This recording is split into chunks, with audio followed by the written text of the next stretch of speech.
Eu rodo estrada há mais de 20 anos.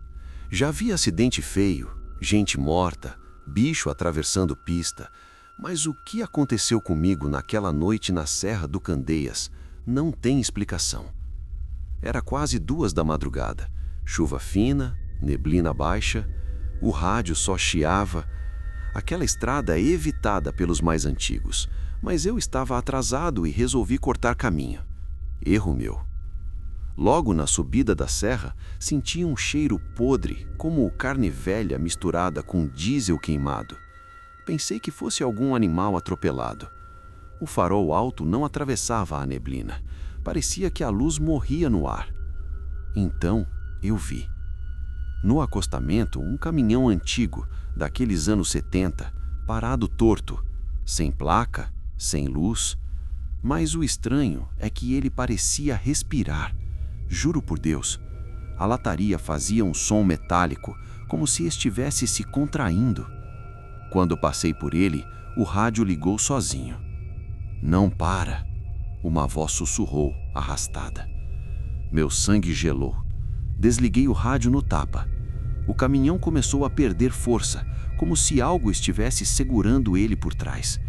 O volante ficou pesado. Foi aí que ouvi batidas vindas do baú. Pá! Pá! Pá! Alguém ou alguma coisa estava lá dentro. Encostei mais à frente, tremendo. O motor morreu. O silêncio era tão pesado que doía no ouvido. Peguei a lanterna e desci. A neblina agora batia no joelho. O baú estava fechado, lacrado, mas por dentro vinha um arranhar, como unhas passando no metal. Cheguei perto e ouvi vozes, muitas, chorando, pedindo ajuda. Algumas riam. "Abre! A estrada não acaba!" De repente, a lona do baú estufou, como se algo enorme empurrasse de dentro para fora. Dei 2 passos para trás quando vi marcas de mãos surgindo por dentro da lataria, dezenas delas, deformando o metal. Uma mão saiu por uma fresta. Não era humana. Os dedos eram longos demais e tinham unhas pretas quebradas. Corri de volta para a cabine. O painel acendeu sozinho. No retrovisor, a neblina começou a tomar forma. Silhuetas de pessoas, caminhoneiros, mulheres, crianças, todos parados no meio da pista com os olhos vazios. Quando liguei o caminhão, eles começaram a correr na minha direção, mas não tocavam o chão, flutuavam. Pisei fundo. O caminhão pulava como se a estrada estivesse viva. No rádio, várias vozes gritavam ao mesmo tempo. Fica com a gente, a serra não deixa sair." Fechei os olhos por um segundo. Quando abri, já estava no pé da serra.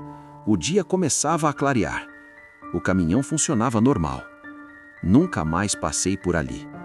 Mas às vezes, de madrugada, quando o rádio chia, eu ainda escuto batidas no baú.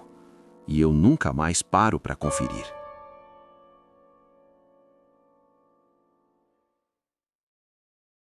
Eu sou caminhoneiro há mais de 20 anos, já rodei estrada que não acaba mais, mas o que aconteceu naquela noite eu nunca contei para ninguém. Peguei uma carga às 3 da manhã num pátio afastado, sem placa, sem nome de empresa. O homem só disse: "Não abra o baú, entregue antes do amanhecer." A nota fiscal não tinha descrição, só peso, pesado demais. Assim que entrei na estrada, senti um frio estranho dentro da cabine, mesmo com o motor quente. Do baú vinha um barulho baixo, como se algo arranhasse por dentro, pausado, paciente. Pensei ser o vento, até ouvir uma batida, forte, exatamente no ritmo do meu coração. O cheiro começou a mudar, ferrugem, sangue velho. No retrovisor, juro que vi o baú levemente estufado, como se respirasse. Parei num posto, tremendo, e quando desci ouvi um sussurro vindo da carga dizendo meu nome. Eu nunca tinha dito meu nome a ninguém. Voltei correndo para o caminhão. A estrada parecia mais longa, sem placas, sem luz. Quando cheguei ao destino marcado no papel, só havia um terreno vazio. O baú estava aberto, vazio. Até hoje, quando dirijo de madrugada, sinto algo viajando comigo, como se a carga nunca tivesse sido entregue. O mistério da criança da mata. Até hoje, quando lembro daquele caso, sinto a nuca arrepiar. Eu era amigo próximo da família, então acompanhei tudo desde o início. O menino, o Daniel, de apenas 8 anos, desapareceu na mata, atrás de casa, numa tarde comum. As buscas duraram 7 dias. 7 dias de chuva, frio e uma escuridão que parecia engolir tudo. Quando finalmente o encontraram, ele estava sentado numa clareira, sujo, faminto, mas intacto, sem ferimentos, sem arranhões e com um sorriso estranho no rosto, como se estivesse voltando de um passeio. No começo, todos ficaram aliviados, mas na mesma noite, os pais me ligaram, desesperados. Disseram que ouviam Daniel no quarto conversando com alguém, não em voz de brincadeira, mas como quem responde a perguntas. Voz firme, pausada, como se estivesse ouvindo outro alguém. Os barulhos começaram depois. Passos leves correndo pelo corredor, mesmo com o menino dormindo. O som de algo arranhando a parede. O cachorro da família parou de entrar no quarto dele. Rosnava, se encolhia e às vezes até uivava olhando para o nada. A situação piorou. Quando certa madrugada, a mãe acordou com um sussurro vindo do quarto do filho. Ela abriu a porta devagar e viu Daniel sentado na cama, sorrindo para o canto escuro do quarto, sorrindo para alguém. De repente, aquela sombra pareceu se mover, como se tivesse pernas e braços longos demais. O pai, tremendo, perguntou o que era aquilo, e Daniel respondeu com a naturalidade de quem fala de um amigo. É ela, a que cuidou de mim na mata. Ela não quer me deixar sozinho nunca mais. A sombra virou lentamente. Os olhos, se aquilo realmente tinha olhos, brilharam como brasas apagadas e a casa inteira pareceu gelar. O pai tentou correr até o filho, mas algo o empurrou para trás como uma parede invisível. Daniel só completou olhando para a entidade. Eu disse que eles iam acreditar. Depois daquela noite, nada mais foi normal na casa. E a entidade continua lá, cuidando dele, sempre por perto e ficando cada vez mais presente. Porque, ao que tudo indica, Daniel não voltou sozinho da mata. Relato: o vizinho da casa do fundo. Eu moro num bairro tranquilo, daqueles onde todo mundo conhece todo mundo, menos o morador da casa do fundo. Uma casa antiga, sempre escura, com janelas cobertas por cortinas grossas. O dono, um homem alto e pálido, só era visto à noite, caminhando lentamente pelo quintal como se estivesse contando passos. Na última quinta-feira, notei algo estranho. Quando voltei do trabalho, havia marcas no asfalto, como arranhões profundos, indo da rua até o portão dele, e um cheiro metálico, pesado, que parecia ferrugem ou sangue. Às 2 da manhã, acordei com barulhos vindos do quintal, algo entre um sussurro e um arrastar de pés. Espiei pela janela e o vi. O vizinho estava parado no meio do quintal, imóvel, olhando para minha casa. A lua iluminava seu rosto pálido demais e sua boca parecia manchada de vermelho. No mesmo instante, ouvi um gemido fraco vindo do lado de fora. Meu coração disparou. Abri a porta com o celular na mão e vi o cachorro da vizinha caído na sarjeta, quase sem vida. E atrás dele, pegadas humanas, mas longas demais, fundas demais, levando-o até o portão da casa do fundo. Tomei coragem e me aproximei. O portão, que sempre ficava fechado, estava entreaberto. Quando o empurrei, senti um vento gelado, impossível para uma noite quente. A casa estava totalmente apagada, mas ouvi algo vindo da escuridão. Uma respiração irregular, faminta. Antes que eu pudesse reagir, uma voz baixa, quase um sopro, soou atrás de mim. Você não devia ter vindo. Virei devagar e lá estava ele, com olhos negros como carvão, dentes longos brilhando sob a lua. Corri sem olhar para trás e me tranquei em casa. Desde então, todas as madrugadas, encontro no meu quintal pequenas marcas de unhas na parede e sempre um sussurro vindo do fundo do bairro. Ainda estou com fome.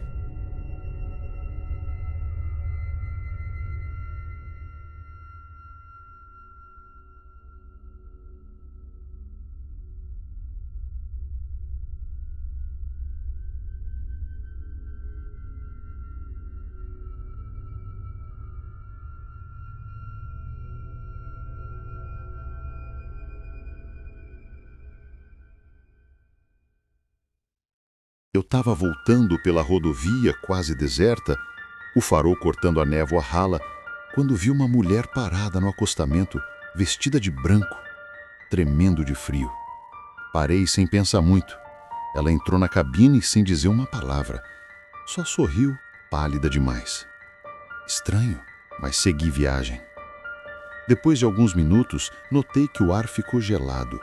Olhei de canto de olho e ela não estava mais sentada. Parecia flutuar, o rosto distorcido, os olhos totalmente negros. A boca se abriu num grito silencioso que ecoou dentro da minha cabeça. Entrei em pânico. Puxei o volante, o caminhão derrapou, capotou. Só lembro do impacto e do som de metal rasgando. Acordei no hospital, atordoado. Os médicos disseram que eu fui encontrado sozinho na estrada, nenhuma mulher por perto. Mas até hoje, quando fecho os olhos, ainda vejo aquela forma me encarando no retrovisor. Passei a noite no metrô e nunca mais volto lá. Eu só queria esperar o primeiro trem da manhã. Tinha perdido o último e a plataforma estava deserta, silenciosa demais para aquela hora. A luz das lâmpadas oscilava como se algo respirasse junto delas. Sentei no banco frio e tentei cochilar, mas o barulho de passos ecoando no túnel me acordou na hora. Achei que fosse um funcionário, até perceber que os passos vinham rápidos, mas sem peso, como se não tocassem o chão. Olhei para a linha e vi uma silhueta pálida andando entre os trilhos, com a cabeça caída para o lado, como quebrada. Quando ela levantou o rosto, os olhos eram 2 buracos escuros, profundos demais para serem só olhos. Corri para as escadas, mas outra coisa me esperava ali. Uma mulher com vestido antigo, parada no topo, encarando o vazio. O cabelo dela flutuava como se tivesse submersa em água. E atrás dela, outras figuras surgiram, silenciosas, todas olhando para mim, como se me reconhecessem. Então veio ele, uma sombra alta, sem forma definida, saindo do túnel como fumaça que ganha corpo. As luzes piscaram tão forte que estouraram, e no breu ouvi um sussurro que não vinha de nenhum lugar, mas ecoava dentro da minha cabeça. Você não deveria estar aqui.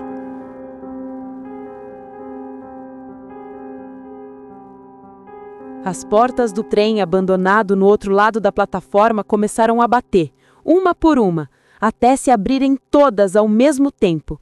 Vi dezenas de rostos fantasmagóricos dentro dos vagões, imóveis, me chamando com a boca escancarada. Não esperei mais. Subi correndo as escadas às cegas, sentindo mãos geladas puxando meu casaco. Quando alcancei a rua, o sol estava nascendo. O metrô atrás de mim ficou em completo silêncio, como se nada tivesse acontecido.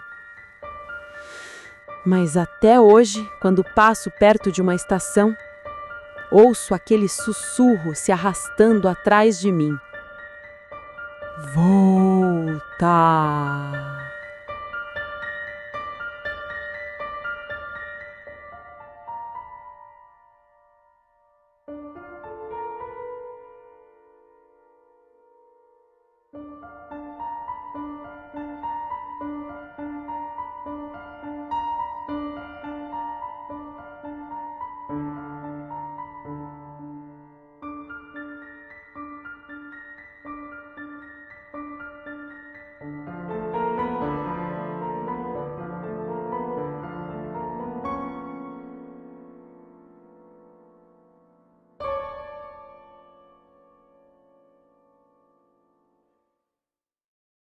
Eu nunca gostei de hotéis, mas aquela noite na estrada não nos deixou escolha.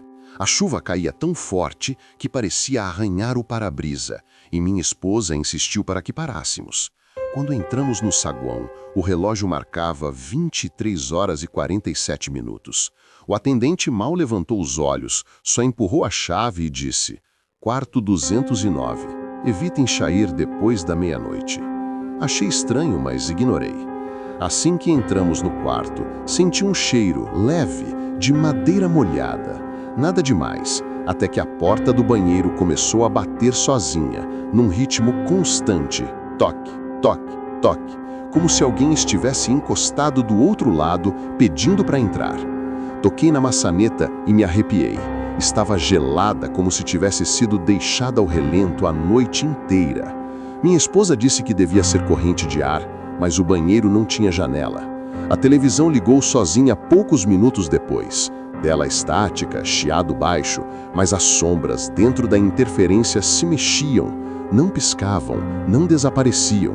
Era como se olhassem de volta. Tentei desligar e ela ligou de novo. A terceira vez foi quando percebi rostos, contorcidos, alongados, como se estivessem gritando dentro da estática. Minha filha, que estava na cama, puxou meu braço e sussurrou: "Pai, por que aquela mulher está no canto?" Olhei, o canto estava vazio, mas a expressão dela, um medo puro, me fez gelar por dentro.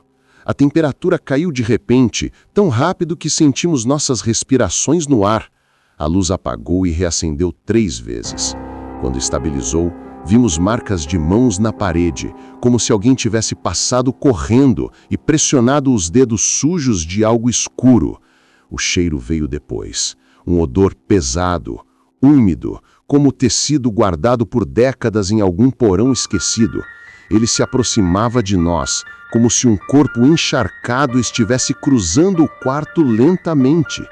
Foi então que ouvimos passos no corredor, lentos no começo, depois muitos, como dezenas de pessoas andando juntas, arrastando os pés em direção ao nosso quarto. O hotel estava vazio, o atendente tinha dito isso. A sombra por baixo da porta começou a se alongar. A maçaneta girou, primeiro devagar, depois com força, como se alguém quisesse arrombá-la. Eu não esperei. Gritei para minha esposa pegar nossa filha e sair. Abrimos a porta e o corredor estava completamente escuro, só uma luz piscante no final.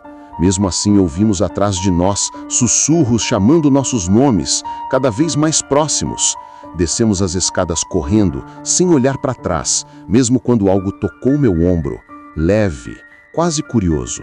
No estacionamento, enquanto tentava ligar o carro, ouvi 3 batidas na janela de trás, iguais às do banheiro. Minhas mãos tremiam tanto que a chave quase caiu. Aceleramos e só respiramos quando o hotel ficou pequeno no retrovisor. Nenhum de nós ousou virar para olhar. E até hoje, sempre que penso naquela noite, tenho a sensação de que aquilo que tentou entrar no quarto não queria apenas ser visto, queria nos acompanhar. Relato: a coisa na margem da BR-316. Meu nome é Arnaldo e eu tô há mais de 20 anos na boleia. Já vi de tudo nessa vida, mas nada, absolutamente nada, chega perto do que vivi naquela madrugada na BR-316.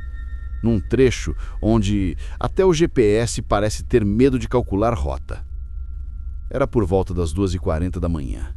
A neblina estava tão densa que os faróis do caminhão pareciam lâminas curtas, impotentes, mal abrindo caminho. Eu estava sozinho, levando carga de peças automotivas para Belém. E o rádio só chiava. Normalmente, boto umas músicas para espantar o sono, mas naquela noite, Tudo o que eu queria era silêncio. A estrada parecia escutar. Foi então que notei algo estranho. A neblina não estava natural. Ela não flutuava. Ela rastejava, como se tivesse peso, como se estivesse viva, girando em movimentos lentos, quase calculados, sempre prensando o caminhão por trás, encostando nos vidros. Passei em frente a um posto abandonado, daqueles que fecharam há décadas, tudo escuro, tudo morto. Mas quando olhei pelo retrovisor, juro por Deus, tinha alguém parado na frente das bombas quebradas. Uma silhueta alta, quieta, imóvel, completamente virada para mim. Não vi rosto, nem roupa, nem nada. Só o contorno. Mas eu senti do fundo da alma que aquilo não era gente. Apesar do medo, segui. Mas o silêncio que veio depois foi pior que qualquer barulho. Era como se o mundo tivesse sido desligado. O motor do caminhão soava abafado, distante. Até meu próprio coração parecia bater mais fraco. Depois de uns quilômetros, percebi outra coisa. A figura estava mais perto. Eu não a tinha visto se mover, mas ela estava ali, no acostamento, firme, parada, me olhando passar. Pisei fundo no acelerador. A estrada começou a ficar mais estreita, cada vez mais engolida pela névoa. Então, a voz do rádio, que estava mudo fazia meia hora, explodiu com estática e um sussurro. Não pare, não olhe. Eu joguei o rádio para o banco, tremendo. Quando cheguei numa curva fechada, senti o caminhão dar um solavanco, como se algo tivesse batido do lado do passageiro. Olhei rápido e vi uma mão pressionando o vidro. Uma mão fina, pálida, comprida, com dedos que pareciam dobrar mais do que o normal. Riscava o vidro como se procurasse uma brecha. Foi aí que minha respiração travou. Eu sabia que se eu olhasse para o rosto daquela coisa, eu ia perder o controle do caminhão. Ou perder a sanidade. Tentei rezar, mas a boca não se mexia. A mão continuava lá, arrastando devagar, emitindo um rangido baixo como unha em azulejo.